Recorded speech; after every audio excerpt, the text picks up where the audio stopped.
Olha, o velho ditado se faz verdadeiro. Me digas com quem tu andas que eu te direis quem é. Andar com Lula, boa praça não é.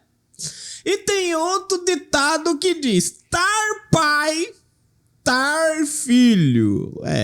No caso do primeiro ditado, me digas com quem anda, né? Governador. Menino, eu vou dizer uma coisa pra vocês, viu? Agora, aí eu fico lembrando, gente, a condenação de Bolsonaro por abuso de poder. Não envolveu dinheiro, não envolveu nada disso, só porque se reuniu com, né? Abuso de poder econômico aqui, ó. Isso aqui é um abuso. Ó o título da matéria. Vamos lá.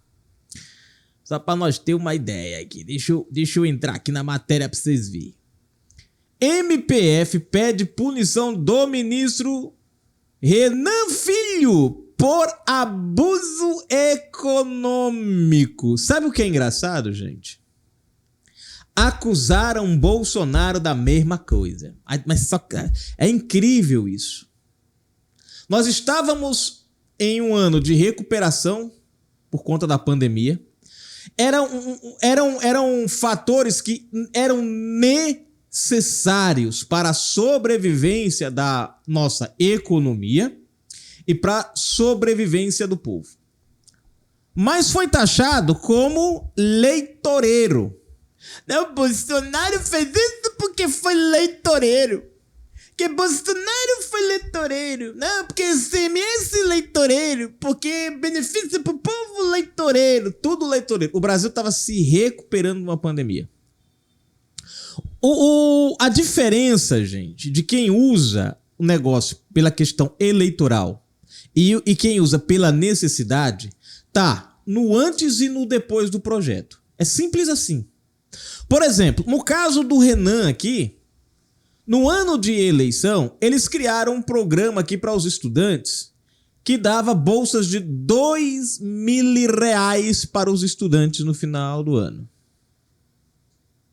Ou seja, antes não tinha, mas no ano de eleição, e sem necessidade alguma desse projeto, eles foram e criaram. Para quê?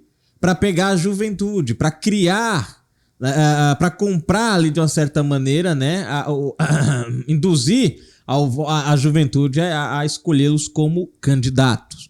Agora, o que é que tinha nesse projeto de interessante?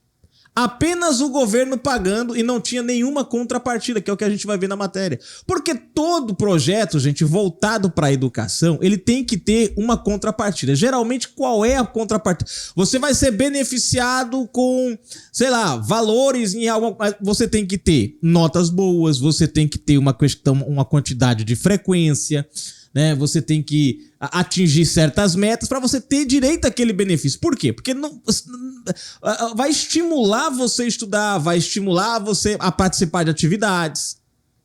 Quando o Bolsonaro, dentro do ainda Auxílio Brasil, não Bolsa Família, criou, né, trouxe a questão dos benefícios para os alunos, ele colocou metas dentro daquilo ali. Foi colocado metas. O aluno tinha que atingir determinadas metas para ter acesso àquele benefício. Ou seja, o governo dá, mas em troca você se esforça para merecer aquilo, para receber. Para não ficar uma coisa assim, o cara ficar lá, e aí, meu rei, aguinha de coco, né? Lá, deitado, de boa, na lagoa. Né? No caso aqui do Renan, não tinha. O cara só ia para a escola e pronto. Já ganhava o benefício. Ou seja, a única contrapartida aqui era conquistar o cara pro cara votar no governador e votar no senador e no deputado aqui que tá na lista aqui também. Né? Agora, quando eu digo o antes e o depois, por quê? Porque o antes, o projeto não existia. Mas tinha-se a necessidade, mas não existia. Ele só passou a existir num ano propício para o governo. Ou melhor, para alguns. Agora, no caso de Bolsonaro, nós tínhamos ali, em 2020 veio a pandemia, 2021 a pandemia. Só que dentro desse prazo de 2020 e 2021, Bolsonaro abriu ali o leque de benefícios. Ou seja, a coisa não nasceu em 2022. As pessoas que foram contempladas em 2022 eram de um projeto que já vinha de antes, era um projeto que estava já na ativa. Era um projeto que já estava rolando, ou seja, e aí começa, não, porque isso aqui é leitoreiro, e haja leitoreirança. E haja leitoreirança. Só que na prática, gente, os que acusaram Bolsonaro é que realmente estavam fazendo aquilo. Nós temos um negócio aqui de cesta básica que foi distribuído em 2022, em julho, ou é junho de 2022, que acabou, só foi ali naquele momento de eleição, depois acabou. Ou seja, aí você vê que o negócio foi eleitoreiro. É o antes e o depois, não é o durante, é o antes e o depois. Antes, tinha necessidade, por que não se fez, só fez naquele momento? No caso de Bolsonaro, o negócio nasce na pandemia em 2020, 2 anos antes da eleição. Bem antes, numa crise do país. Em 2022, o Brasil estava se recuperando da pandemia e logo no início do ano a gente teve a crise dos combustíveis e outras questões aí relacionadas à guerra da Rússia com a Ucrânia. O Brasil precisava socorrer a população e precisava. Então o governo ele vinha num trabalho já. É diferente do Renan, do Dantas e do outro menino aqui, que o projeto só entra quando as eleições estão chegando. É típico de político de eleição, né? Passa o tempo todo dormindo, aí quando chega no ano de eleição começa a fazer projeto que é para chamar a atenção do povo. E aí muita gente cai. E em Alagoas caíram, né? Mas enfim, a questão aqui que tem cassação de mandato. No caso aqui, eu achei interessante, e aí uma coisa que me chamou a atenção, né? A cassação do mandato ficou só do governador, o pedido, né, de cassação para o governador e multa, do deputado para cassar também multa. Agora, no caso do Renanzinho Filho, só a multa. Por que no caso do Renanzinho Filho não cassação? Porque ele é senador, ele está licenciado porque está no Ministério dos Transportes. Vamos para a matéria para a gente entender melhor, gente? Isso aqui, se você não é inscrito no canal, se inscreve agora mesmo, ativa o sininho das notificações e marca aí a opção receber todos os vídeos. Na descrição tem a nossa chave Pix, é uma maneira de você colaborar com o nosso canal e ajudar com o nosso trabalho. As nossas lives, todos os sábados às 20 horas, 30 minutinhos. Aqui o seu comentário ganha voz e no final da descrição tem um link para o nosso Twitter, onde você vai encontrar todas as matérias em primeiríssima mão. Segue a gente lá. O Ministério Público Eleitoral, MP, em Alagoas, pediu a condenação do ministro dos Transportes, Renan Filho, do governador Paulo Dantas e do deputado federal Rafael Brito por abuso de poder econômico durante as eleições de 2022. À época, Renan era governador, Paulo Dantas era o vice e Rafael Brito ocupava o cargo de secretário de Educação. A acusação se deu em torno do programa Escola 10, que premiava alunos da rede pública de Alagoas com bolsas que chegavam a R$2.000 por mês. Eu errei aqui, gente, eu falei por ano, né? Mas na verdade é 2.000 por mês. O negócio vai mais além do que eu pensava. O negócio vai mais além. 2.000 por mês. Até a data do pleito foram distribuídas 120. ênfase em até a data do pleito. Foram distribuídos 120 milhões de reais. Segundo o MPF, a criação do programa faltando um ano para as eleições e os benefícios para os estudantes configuraram distribuição gratuita de valores na medida em que, para o recebimento do dinheiro, não era exigido qualquer contrapartida. Na disputa eleitoral de 2022, Renan Filho se elegeu senador. Paulo Dantas foi alçado ao cargo de governador e o ex-secretário Rafael Brito ganhou uma cadeira de deputado federal. Todos são filiados ao MDB. Quer dizer, filhinho de Renan pai e colegas. Filhinho tá indo no mesmo caminho. E é engraçado, gente, que o Renan Filho, eu conheço ele pessoalmente, né? Eu já cheguei a conversar com ele quando eu tinha ainda o Igaci Notícias, era um site aqui da cidade, e ele veio algumas vezes aqui para a cidade e todas as vezes que ele vinha, né, eu conversava com ele, cheguei a entrevistar ele na época, tudo, né, não imaginava que fosse chegar onde chegou, né, seguindo a carreira do pai.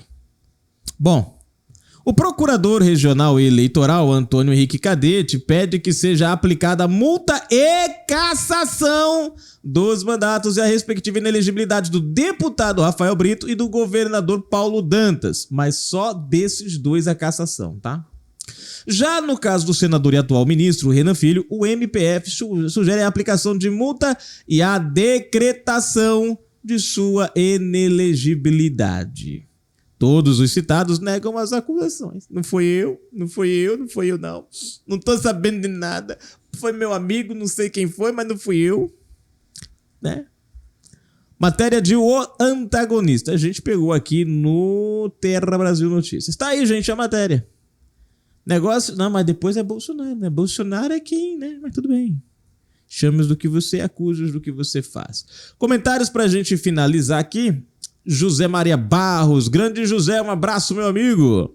Comentando aqui, você já ouviu falar da maleta espiã chamada de J2, que serve para a investigação de opositores do governo, substituindo a ABIN? O governo fechou um contrato de 5,2 milhões com uma empresa que fornece essa maleta que foi condenada por corrupção. O ladrão é o Dino, ministro do STF e muitos outros já possuem essa maleta. Olha, não ouvi não, falar dessa maleta não ainda. Vamos pesquisar, né? Até agora não tô sabendo não. Mas se tá aí a gente descobre. Lira se irrita e quer sentar além quem pode ajuizar a ação direta de inconstitucionalidade. Tá aí, valeu. Vamos ficar de olho, né, José? Vamos ficar de olho. Pra gente ver aí, né? Se realmente tá rolando isso aí, a gente precisa saber. Geraldo Viter comentando aqui, deixa eu ver. Eu quero é novidade. Aí colocou os emojis. Diga, isso aí a gente já sabe, né, de hoje, né, Geraldo? Relatório revela ministro de Lula envolvido em desvio de recursos e corrupção. Novidade era se dissesse que esse menino não tá envolvido com nada. Aí seria surpresa.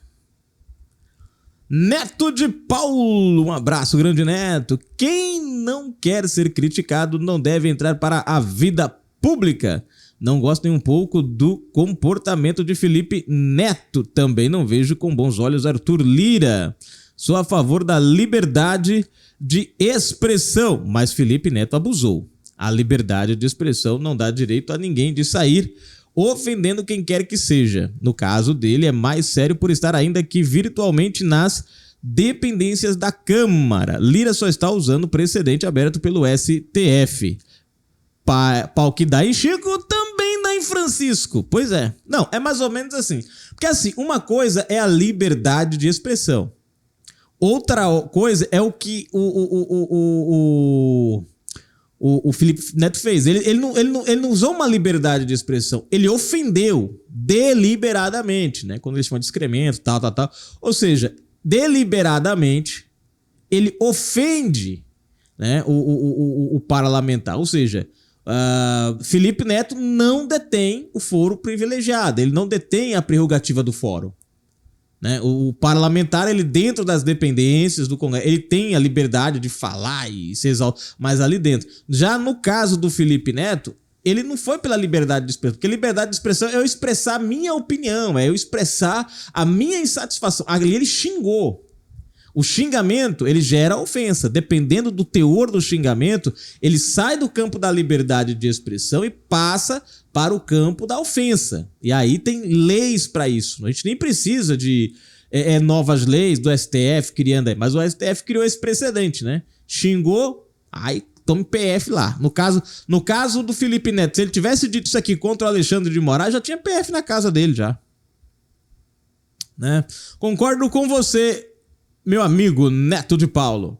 Felipe Neto vira alvo de denúncia após falas na Câmara. Esse é o procedimento correto. O cara vai lá, vira alvo de denúncia, vai se investigar, analisar o que ele falou, o teor, e aí decidir se ele é condenado ou não. Se ele agiu contra a honra, se ele ofendeu, né, se ele caluniou. Mas o que a gente vê no Supremo já é uma ação já punitiva, antes mesmo de uma investigação. Né? Terezinha Pereira, comentando, só acredito que ele paga se eu ver. Pois é, minha amiga, somos dois. TSE condena Lula em ação movida por Bolsonaro. É bom lembrar que foi o Supremo, né, quem perdoou 18 milhões de reais de Lula de impostos, né? Vocês acham que 200 mil não vai ser perdoado? Tá aí, gente. Daqui a pouco a gente volta com mais informações. Fui!